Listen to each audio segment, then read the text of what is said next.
عمران خان کے جو opening batsman ہیں لگتا ہے کہ ان کو اس کی فکر نہیں ہے. میں بات کر رہی ہوں سہیل آفریدی کی، جن کو عمران خان نے خاص طور پہ مخاطب کیا اور یہ کہا کہ سہیل آفریدی کو خصوصی پیغام دینا چاہتا ہوں کہ وہ میرا اوپننگ بیٹسمین ہے، لہٰذا اسے کھل کر کھیلنا چاہیے. پھر جس کا مظاہرہ سہیل آفریدی نے کیا بھی، چارج سنبھالتے ہی پہلا شاٹ کھیلا اور آئی جی خیبر پختونخوا کو طلب کر لیا ہے، یہ پوچھنے کے لیے کہ پاکستان تحریک انصاف کی کارکن سنم جاوید کے اغوا کیس کا کیا بنا، انہیں پشاور سے اغوا کر کے کس طرح سے کوٹ لکھپت جیل لاہور لے جایا گیا. اب دیکھتے ہیں کہ آئی جی صاحب اس کا کیا عذر پیش کرتے ہیں. چونکہ رپورٹڈلی خیبر پختونخوا میں موجود فیڈرل بیوروکریسی وفاق سے کنٹرول ہوتی ہے، جہاں پہ حکم پھر محسن نقوی صاحب کا چلتا ہے. اب سہیل آفریدی کے ساتھ یہ نظام کیسے چلتا ہے، یہ یقیناً نو منتخب وزیر اعلیٰ کے لیے اس وقت سب سے بڑا چیلنج ہے. ظاہر ہے کہ اس طرح کے چوکو چھکوں سے آغاز کرنے والے پر پھر کاؤنٹر اٹیک تو آئے گا.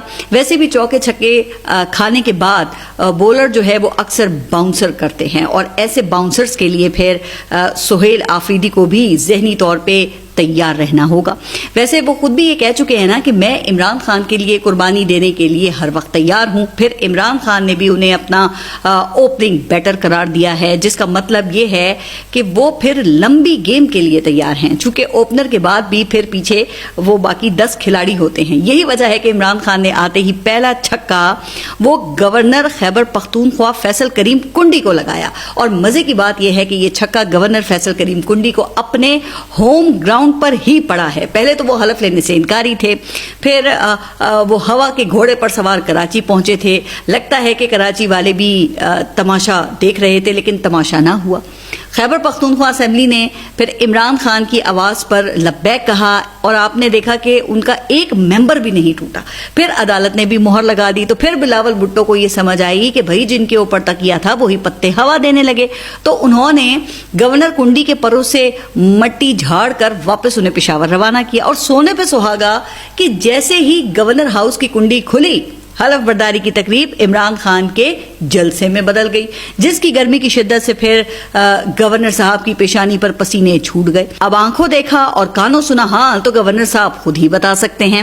لیکن جو دور سے بیٹھ کر میں نے دیکھا وہ یہ کہ وہ جیت کا سما تھا، جس کی دھمک سے پھر گورنر ہاؤس کے در و دیوار گونج اٹھے. ورنہ تو خاموش تماش بینوں نے کیا کیا نہیں سوچا تھا. شاید آپ کو یاد ہوگا کہ میں نے اپنے گزشتہ ولاگ میں پرویز رشید صاحب کا ذکر کیا تھا کہ کس طرح سہیل آفریدی کا راستہ روکنے کے لیے پرویز رشید کے ذریعے میسجنگ کی گئی، لیکن جمہوری بیربل کا تجویز کردہ نسخہ وہ تو فیل ہو گیا. اب بجائے اس کے کہ کوئی افاقہ ہوتا، وہ الٹا تکلیف بڑھ گئی. لہٰذا پھر دوسرے نورتن ابو الفضل کو میدان میں اتارا گیا. پھر 14 اکتوبر کو جنگ اخبار میں سینیٹر عرفان صدیقی کا ایک کالم چھپا، جس کا عنوان تھا کہ عمران خان چاہتے کیا ہیں. اچھا، اس کے ابتدا ہی میں انہوں نے یہ کہا کہ افغانستان میں کارروائی ناگزیر ہو گئی تھی، اور لہٰذا حکومت اور مسلح افواج نے افغانستان میں سرجیکل سٹرائکس کا فیصلہ کیا ہے اور یہ مشن جاری رہے گا. اب یہ کب تک جاری رہے گا تو اس کا تو لگتا ہے کہ ابو الفضل کو بھی نہیں پتا، اور ہونا بھی نہیں چاہیے. ظاہر ہے کہ جنگ ایک سیریس بزنس ہے، کوئی اکبر بادشاہ کے دربار میں بیت بازی یا لطیفہ سنانے کا مقابلہ تو نہیں ہے، جو اکثر اوقات بیربل اور ابو الفضل کے درمیان ہو جایا کرتا تھا. اچھا، پھر عرفان صدیقی صاحب نے ایک کیس بلڈ اپ کیا اور کہا کہ عمران خان نے خیبر پختونخوا میں ایک ایسی متوازی حکمت عملی کا فیصلہ کیا ہے جو حکومت اور فوج کے اہداف سے متصادم ہے. تو اب وہ کون سے اہداف ہیں، تو اس کا جواب دینے کے بجائے عرفان صدیقی صاحب نے اپنی زبردست ادبی صلاحیتوں کا مظاہرہ کرتے ہوئے ماضی کے کچھ واقعات کی قصہ گوئی کی، الفاظ کا ایسا مد و جزر برپا کیا کہ یوں لگا جیسے کہ عمران خان سے بھائی کوئی بہت ہی بڑی خطا ہو گئی ہے. عرفان صدیقی صاحب کہتے ہیں کہ عمران خان ایک بار پھر تاریخ کی غلط سمت جا کر کھڑے ہو گئے ہیں. جب میں نے یہ پڑھا تو کہا کہ لو جی آ گیا رانگ نمبر کا ایک اور سیکول، اور پھر ایسا ہی معاملہ نکلا. عرفان صدیقی صاحب نے یہ سوال اٹھایا کہ عمران خان نے یکا یک علی امین گنڈا پور کو کیوں ہٹایا اور ان کی جگہ ایسے نوجوان کو کیوں لے کر آئے جو آپریشن کی مخالفت کرتا ہے. پھر گمان کی بنیاد پر الزام لگایا کہ وہ جنگجوؤں کو اپنی سیاسی طاقت سمجھتا ہے.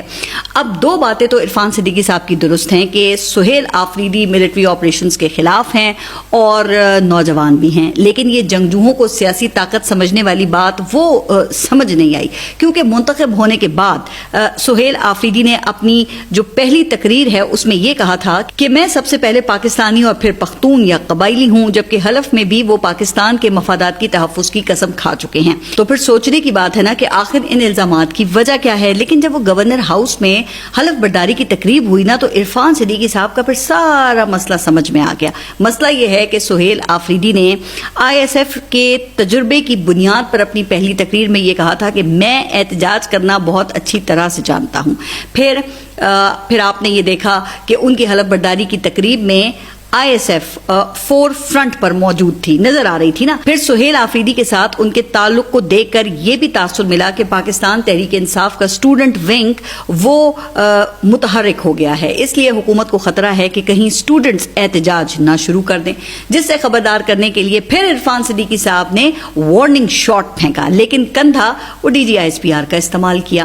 انہوں نے کہا کہ جنرل احمد شریف نے کہا تھا کہ ایک فرد دہشت گردی واپس لایا، لہٰذا ریاست عوام کو اس کے فیصلے اور اس کی خواہش پر نہیں چھوڑ سکتی۔ اچھا جی، ویسے جن کے پاس عوام کا مینڈیٹ ہے، اگر اس کے فیصلے پر عوام کو نہ چھوڑا جائے تو کیا عوام کو آپ کی خواہش اور آپ کے فیصلوں پر چھوڑا جائے؟ جن کے پاس نہ مینڈیٹ ہے اور نہ ہی فیصلوں کا اختیار، لیکن خواہش یہ ہے کہ اقتدار کا مشن وہ جاری رہے۔ پھر عرفان صدیقی صاحب نے صرف خدشے کی بنیاد پر ایک شوشہ چھوڑا کہ عمران خان دہشت گردوں کی محبت میں خود بھی ایک خوفناک جنگی مہم کے قریب پہنچ چکے ہیں، جس کے بعد پھر عمران خان نے رجیم کی جانب سے اس پروپیگنڈے کا جواب دیا۔ انہوں نے اپنی ایکس پوسٹ میں کہا کہ پالیسی اختلاف پر ریاست مخالف کا لیبل لگانے والوں کی دکان بند ہونی چاہیے۔ اب خان صاحب کو کیا پتا کہ اگر یہ دکان بند ہو گئی تو پھر ابو الفضل اور بیربل وہ کیا کریں گے، کیونکہ اصولوں کا ایندھن تو کب کا جلا کر ختم کر چکے ہیں۔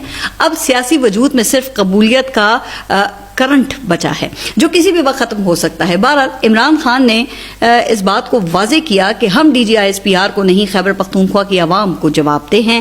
انہوں نے کہا کہ میری فوج سے کوئی دشمنی نہیں ہے، فوج بھی میری ہے، ملک بھی میرا ہے اور عوام بھی میری ہے۔ مجھے افسوس ہوتا ہے جب دہشت گردی کی جنگ میں فوج کے سپاہیوں کا خون بہتا ہے، مگر اس کے باوجود بد امنی قائم رہتی ہے اور